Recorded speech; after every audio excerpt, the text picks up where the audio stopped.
So welcome back to my channel and this is my third vlog. Constant video आ जाएंगी, videos रुकेंगी नहीं। तो आज के व्लॉग में हम लोग आ रहे हैं गुरु के बाग। गुरु का बाग जैसे कि आप लोगों ने सुना ही होगा, बहुत लोगों ने। ये दीदारगंज का गुरुद्वारा है और इसके पीछे बहुत सारी कहानियाँ हैं जो हम अंदर जाके पता करते हैं। तो लेट्स स्टार्ट द वीडियो और आगे कंटिन्यू करते हैं। और कुछ भी गलतियाँ होंगी तो प्लीज़ कमेंट डाउन। तारीफ़ नहीं, थोड़ी बुराइयाँ भी करनी है। अब तारीफ़ से काम नहीं चलेगा, क्योंकि भाई ये बहुत आगे जाना है, बहुत कुछ बनाना है। तो लेट्स स्टार्ट द वीडियो। अंदर चलते हैं हम लोग और देखते हैं और इसको एक्सप्लोर करते हैं।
जैसा कि हम लोग गुरु के बाग पहुंच चुके हैं। ये गुरु का बाग है, जैसे कि आप मेरे पीछे देख रहे हैं बिहाइंड द सीन। और आगे ये गुरु का बाग है। यहाँ पे एक गुरुद्वारा है भी है।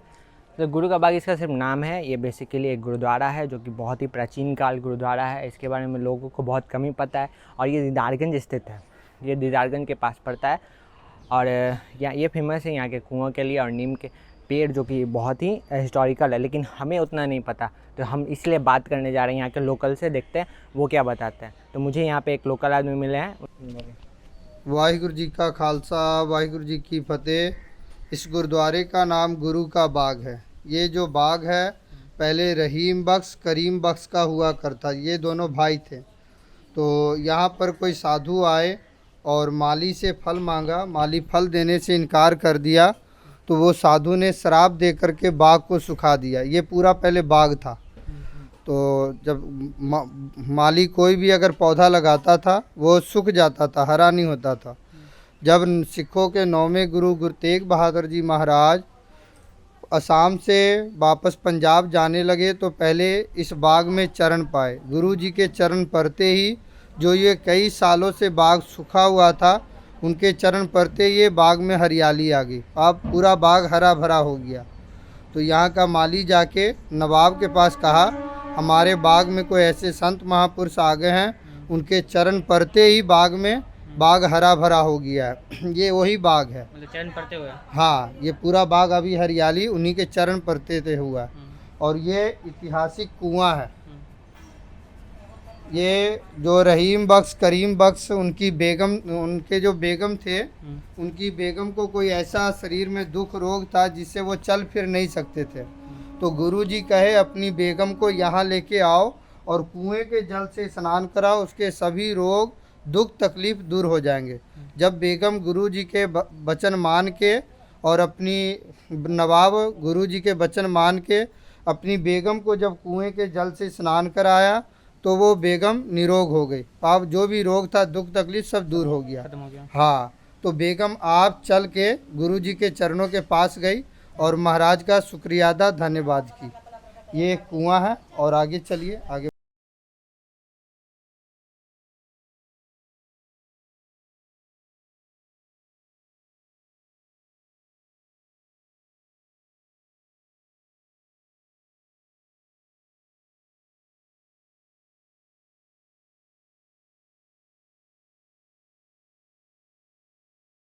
ये नीम का पेड़ है। यहाँ पर गुरु तेग बहादुर जी महाराज जब सवेर हुई तो नीम का दतवन करके नीम का दतमन यहीं गाड़ दिए थे और उसमें अपना जो ये बाला होता है वो इसी में डाल दिए थे और वचन किए थे कि जब पाकिस्तान में एक पिशावर जगह है वहाँ से जब श्रद्धालु यहाँ दर्शन के लिए आएंगे तो ये नीम का पेड़ टूट जाएगा। वो जो टूटा हुआ है वो वही पेड़ है जो दतमन गाड़ा थे। हाँ वो वही है, तो वो टूट जाएगा और उसमें से कड़ा निकलेगा, कड़ा अंदर है, वो वही पेड़ है। तो जैसे कि आप देख रही है वही वाला पेड़ है जिसके बारे में इन्होंने बताया, और अभी हम लोग और आगे बढ़ रहे हैं और इनसे सुनते हैं कि यहाँ की क्या हिस्ट्री है और क्या यहाँ पे हुआ था, क्या क्या यहाँ पे ऐतिहासिक चीज़ें हैं। तो चैनल में बने रहिए, ब्लॉग में आपको बात बताते हैं धीरे धीरे, फिर आपको नज़ारा भी अच्छा देते हैं। तो जैसा कि ये जो आंटी है ये अभी मन्नत का पौधा लगाने जा रही हैं। इसे मतलब ये मन्नत मांगा जाता है तब ये आम का पौधा लगाया जाता है, यहाँ का ये रिवाज है। तो चलिए इसे भी शूट करते हैं।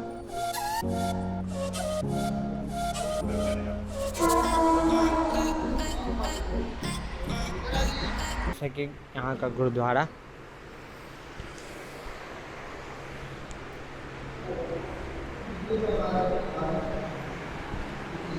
माथा टेका जाता है, लोग माथा टेक लीजिए।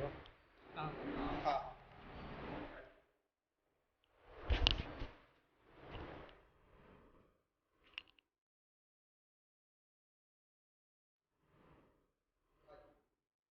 ये वही कड़ा है, ये वही कड़ा है जो नीम के पेड़ में से टूट के निकला था, जो गुरुजी वचन किए थे। नीम का दतमन करके दतमन को गाड़ दिए थे और अपना जो बाला कड़ा कहते हैं उसको उसी में डाल के दबा दिए थे और वचन किए थे जब पिशावर से श्रद्धालु यहाँ दर्शन के लिए आएंगे तब वो नीम का पेड़ टूटेगा और कड़ा निकलेगा। ये वही कड़ा है और वहाँ जो आप नीम का वीडियो लिए वो है। और आइए, जब गुरु तेग बहादुर जी महाराज सिखों के 9वें गुरु इस बाग में जब पहली बार चरण पाए थे तो वो आते के साथ जहाँ पर बैठे थे वहाँ इमली का पेड़ था। ये तस्वीर लीजिए, इमली का पेड़ था जहाँ पर बैठे थे, देखिए बैठे हुए इमली का पेड़ है। ये गुरुजी वहीं पर आके बैठे थे तो वो इमली का पेड़ कुछ पहले टूट के गिर गया था, तो उसका टानी हम लोग निशानी तौर पे रखे हैं श्रद्धालुओं के दर्शन के लिए। ये इमली का पेड़ का टानी है, श्रद्धालुओं के दर्शन के लिए रखा गया है। ठीक है, ये यहाँ कब से मतलब ये गुरु का बाग जो है गुरुद्वारा कब से बना है?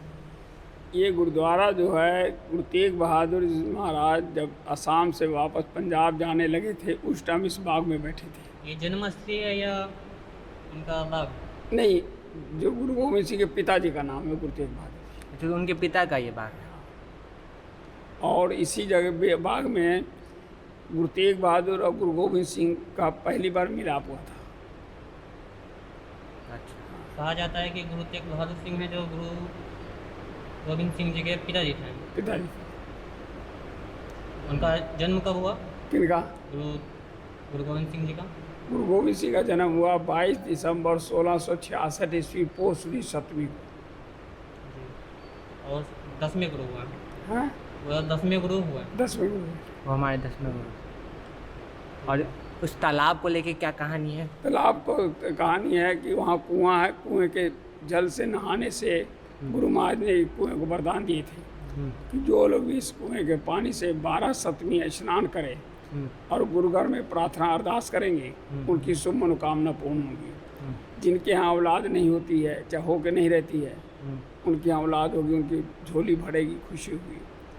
जिनके कारोबार में हो या शरीर में दुख तकलीफ हो, उस पानी से नहाते हैं और प्रार्थना करते हैं, उनकी मनोकामना पूर्ण होती है। तो अभी भी नहाना अलाउ है? अलाव है, अभी भी सतमी के सतमी लोग रोज भी नहाते हैं, वैसे सतमी को नहाने का महत्व है यहाँ। हर सतमी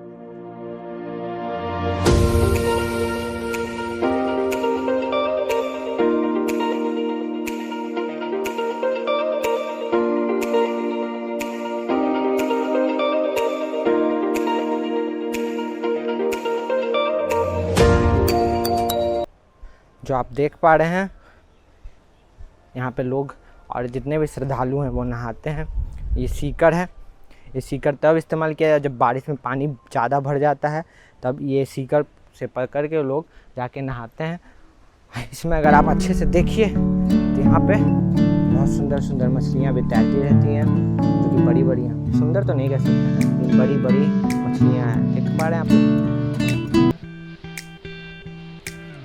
यहाँ का लुक एक नंबर है। और इस शहर से थोड़ा डिटैच्ड भी है, जैसा कि मैंने कहता हूँ हमेशा हर वीडियोज़ में कि इस शहर से डिटैच फील होता है। मतलब ये एक अनएक्सप्लोर्ड जगह है, बहुत कम लोग यहाँ पे आ चुके हैं। अभी थोड़ा सन्नाटा, क्योंकि ये दोपहर का टाइम है। आप सामने आपको दिख रहा होगा वो पार्क, तो वो पार्क है प्रकाश पुंज, जो कि 350वें जयंती पे बनाया गया था गवर्नमेंट के थ्रू। और इस पार्क का टोटल बजट 250 CR था, बट ड्यू टू लॉकडाउन अभी ये स्टार्ट नहीं हो पाया है। यहाँ पे ये कपड़े बदलने का सेंटर, यहाँ पे लोग कपड़े बदलते हैं, जो भी नहाते हैं श्रद्धालु।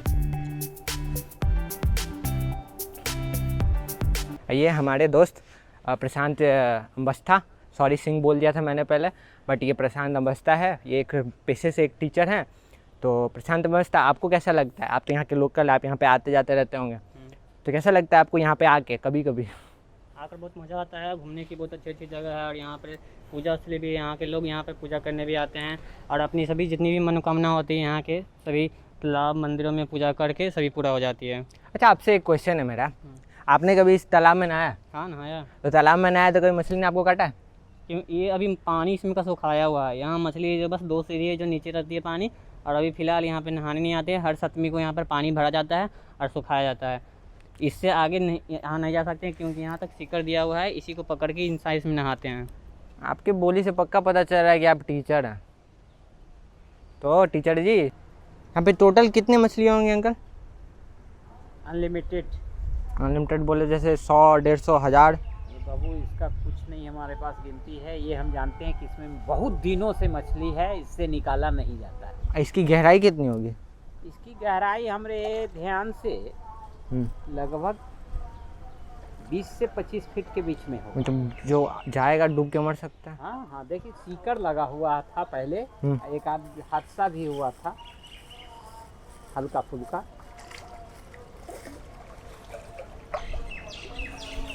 तो मैं यहाँ पे आया था ब्लॉग बनाने, और यहाँ के लोग इतने सपोर्टिव है कि मुझे ब्लॉग बनाने के लिए इन्होंने बहुत सपोर्ट किया। खुद आके स्टोरी बताई और मुझे अप्रोच किया बनाने के लिए, यहाँ बनाइए वहाँ बनाइए।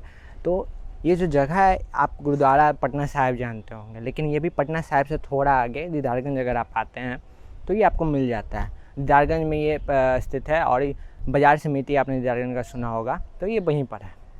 तो ये गुरु का बाग है। गुरु का बाग, जैसे इनमें 10वें जो गुरु थे, 10वें गुरु जैसा कहा है इन्होंने, ये जो 10वें गुरु थे वो यहाँ पे रहते थे, उनका बाग था, ये बगीचा एक तरह से कह सकते हैं। बहुत सारी उनका चमत्कार है जो यहाँ पे बताया गया, जैसे कि उसमें एक कुआं हो गया, एक नीम का पेड़ हो गया जिसमें से उनका कंगन निकला था, जो कि स्टोरी मैंने आपको बताई है उनके मुँह से, आप देख सकते हैं।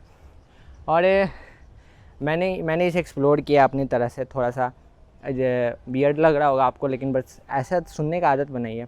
और अगर कोई गलतियाँ होती है मुझसे, बाय द वे ऑडियो, तो आप कमेंट कर सकते हो, कमेंट कीजिए और लाइक शेयर एंड सब्सक्राइब कीजिए। अगर आपको मेरा कंटेंट पसंद आता है ऐसे और आप कहाँ नया वीडियो बनाऊँ, कहाँ जाऊँ, इसका भी सजेशन आप मुझे दीजिए। आप लोग सपोर्ट ज़रूर कीजिए, हमें सपोर्ट कीजिएगा तो आगे बढ़ेंगे और आगे जाएंगे, और अच्छी वीडियोज़ बनाने के लिए अप्रिसिएशन मिलेगी। तो मैं यहाँ पे अपना व्लॉग ख़त्म करता हूँ, एंड करता हूँ। तो ये हमारे दोस्त, तो आप भी ख़त्म करते हैं। तो गुड बाय, मिलते हैं नेक्स्ट व्लॉग में, और लाइक कमेंट एंड शेयर कीजिएगा ज़रूर। नेक्स्ट व्लॉग में आपको नई जगह, नए आदमी और नए लोग, लेकिन एक पुराना रहूँगा वो मैं।